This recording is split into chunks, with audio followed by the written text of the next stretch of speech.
No niin, nyt on päästy sen verran eteenpäin, elikkä mä sain maalarilta eilen rungot ja takahaarukat. Ne on sinne paikallaan, heitin moottoreita ja putkia sinne vähän kiinni.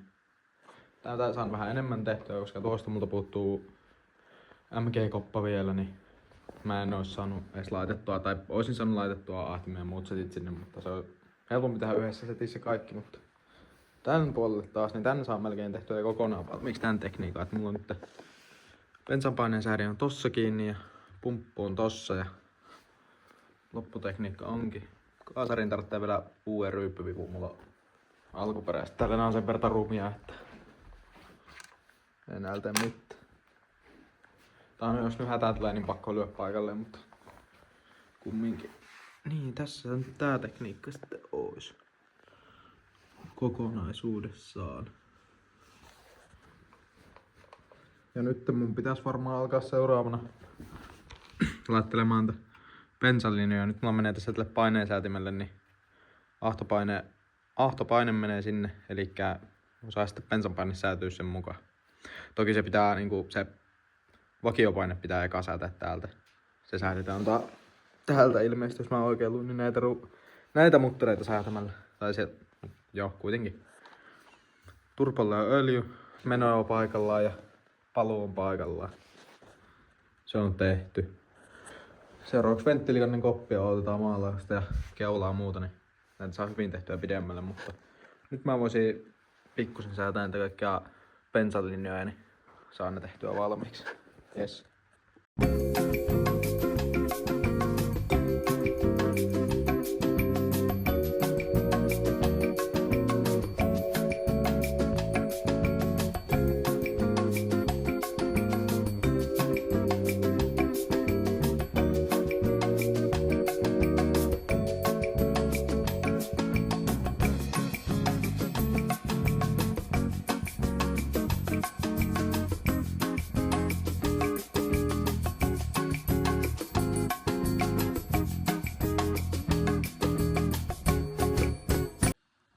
Noniin, eli mitä äsken näkyy, niin tarkennan vaan. Yes. Niin mä vein nuo painelinjat, en vetänytkään bensalinjoja, koska mä tajusin, että multa puuttu tuo toinen nippa tuohon. Mä sain tän toisen laitettua tuohon. Siitä lähtee, tää oli mun mielestä niinku bensakaasuttimelle tai miten tuossa säätimen ohjeessa nyt lukikaan, mutta mistä tuo on niinku inletti, eli pumpulta tulee tuonne. No mulla ei nyt siihen ole nippaa, mä saan sen huomenna. Ja tästä sitten lähtee kaasuttimelle, sen mä toki voisin kyllä vetää. Mutta sitten mitä mä tein, koska mä tajusin se, niin mä nyt paineistin kaasari ja vedin sieltä sitten painelinja niin tonne ahtopainemittariin, niin saan senkin toimimaan. Mutta tosiaan sitä kaasustimen paineistuksesta, niin mä nyt vedin noihin kahteen nippaan, niin ahtopaineleet, kun toki tuolta puuttuu vielä niin klemmarit, mutta ne on niinku muuten siinä. Ja sitten näihin mun pitää lisällä klemmarit, mä kävin niitäkin hakemassa tänään. Niin ne pitää laittaa ja tääkin pitää muistaa kiristää, se on ilkeä kun se jää löysää. Mutta se on nyt ihan hyvällä mallilla. Mä saan huomenna keulat. Mä saan sitten heitettyä keulat kiinni ja sitten oikeastaan tärkeä olisi iskari ja keskiöt, niin mä saan nämä vehkeet niin sanotusti jaloille. Mulla tuli uusi ahdin tähän. Tähän tulee hienosti kiinni. Piti rungasta napsia aika hyvä palanen, mutta siihen tulee ahden kiinni ja siellä onkin alempi hihnapyörä paikallaan. Tässä on niin itse sorvattu adapteri. Yypiä pyöritellä koneetta, se on tuo, mutta kumminkin. Se on siinä vaiheessa. Tää nyt ahden pitää muokata, eli muokata. Vaihtaa ylempi hihnapyörä ja sitten täältä alhaalta pitää ahtimesta ottaa. Siinä on ylempänä ja alempana korvakkeet. On vaikka näyttää kuva. Tossa on ahdin, niin tossa on nuo ylemmät korvakkeet, tuolla on nuo alemmat korvakkeet. Niin pitää ottaa siitä vähän ne alemmat korvakkeet pois, että saa mahtumaan. Ja nyt mä sain tarroja.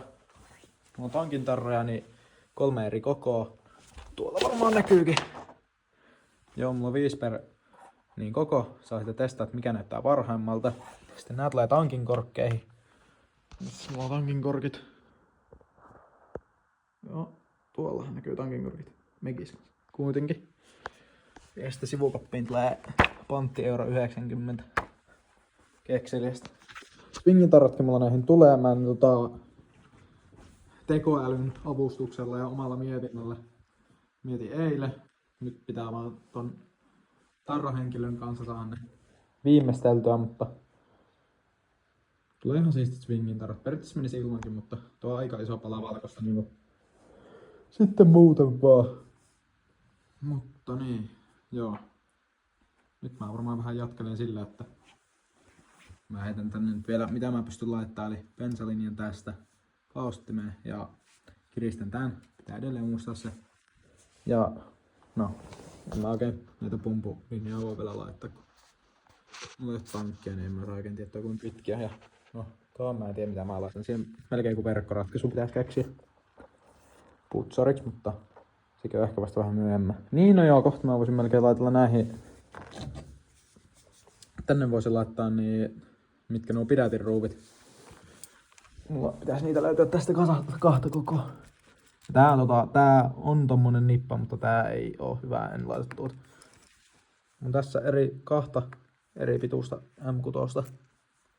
Siinä näkyy. Pitää testata, kumpi parhaimmin, mutta paremmin. Joo.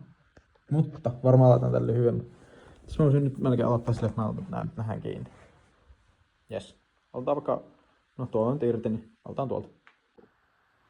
No niin. Nyt olisi sitten aika vaihtaa. Mä pistin vaan tänne, kun mä tein kierteet, niin muuten vaan heitin tänne. Jotkut pultit tonne kierteelle, niin ei välttämättä mene hirveästi mitään roskaa. Lähtee kiertymään paremmin nuo ruuvit. Katsotaanpa ekana, että onko nämä pienemmät sitten millaisia. Sopiiko nää tuonne mitenkä?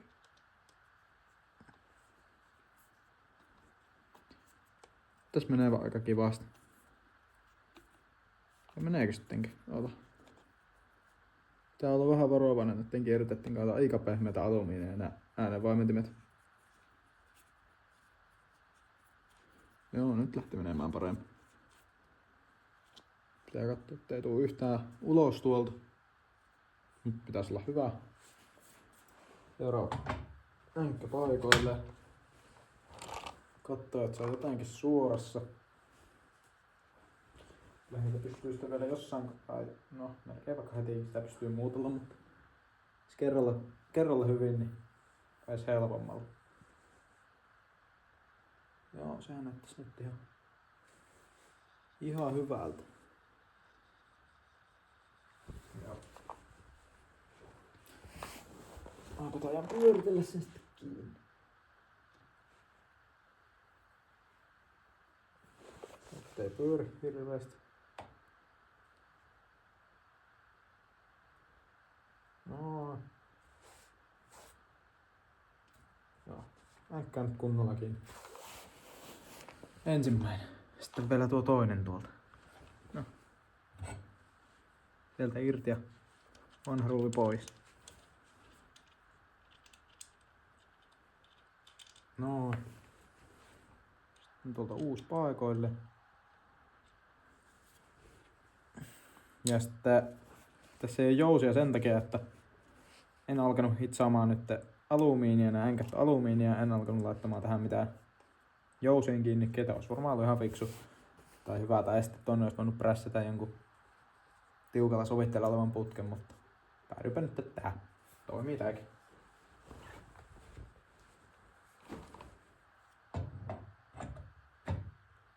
Noin. Olisi nyt niinku siellä perällä asti aika kivassa asennossa. Joo. Sitten kun vielä vääntää kiinni, niin sitten on hyvä. Joo. Pikku kiristys vielä. Sitten katsoo mitä näyttää. Kamera pois.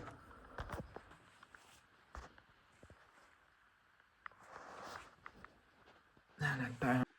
Joo, klippi katkesi siitä nyt jotenkin. En tiedä minkä takia. Katoin jälkikäteen, tai jälkikäteen ihan saman tien katoin, että näkyykö sitä mitään. Niin. Joo, näytti ihan hyvältä. Joo, se aika suorassa. taikuri yllättyy mikä tää temposta. Mutta joo, nyt sama pitäisi sitten tehdä tällekin. Nää on täällä ihan, ne on niinku kiinni, mutta ne on tämmöisellä peruspitkillä kilopulteilla, on vähän tyhmän näköiset. Mä vaihdan sinnekin nuo pidätinruuvit, niin katsotaan sit heti sen jälkeen, kun tossakin on valmiin. Dodi, siellä on nyt änkät ihan siististi kiinni. Nekin on ihan paikallaan siinä, että voi ihan hyvin koputella eli kun mihinkään. Seuraavaksi no nyt mä en oikeastaan voi tehdä enää muuta. Tai mä pystyn tuonne vaihtamaan nuo klemmarit vielä. Tai oikeastaan laittamaan. Mutta mä en sinänsä sen enempää pysty tehdä. Mä saan huomenna ainakin keulat. Saatan saada jotain muutakin. Mutta tää saattaa nyt jäädä vähän lyhyemmäksi. No lyhyt. Kai tääkin yli 10 minuuttia on, mutta ensi kerralla mä pystyn sitten varmaan alkaa pistää enemmän nippuun tai jopa kokonaan valmiiksi. Tämä tästä aika nopealla aikataululla saan näitä palikoita, mutta kumminkin nyt vehkeet näyttää tältä. Tuohon mä saan huomenna varmaan ahtimen kiinni ja sitten no tuo rupeaa näyttää aika hyvältä. Ainoastaan kaikki letkut ja sähköt pitää enää vedellä. Tai no sähköt on periaatteessa vedeltä, mutta niistä pitää tehdä siistit vielä. Eikös ne mitään? Jatkuu varmaan ensi numerossa.